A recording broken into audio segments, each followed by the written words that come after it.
The first NEH grant we got was in 2011. That was the startup grant, which enabled us to do the Paul's Cross project. We got the larger grant, they call it a Digital Humanities Implementation Grant, in 2015. And here we are, and it's pretty much all done.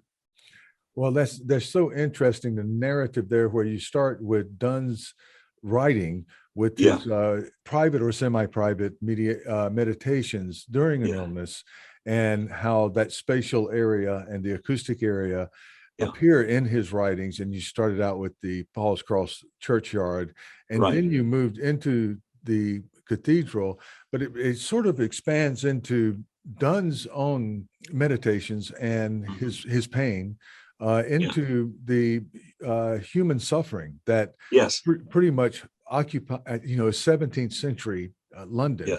And I think we probably now, in recent times during a pandemic, have come closer to understanding something more about the life that those people lived with, but they lived in the world.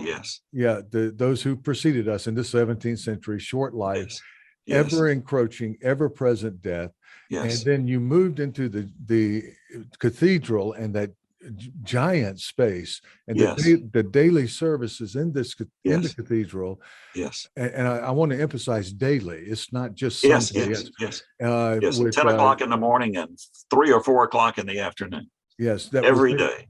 For these people, and for us now, but for these people, would provide a respite.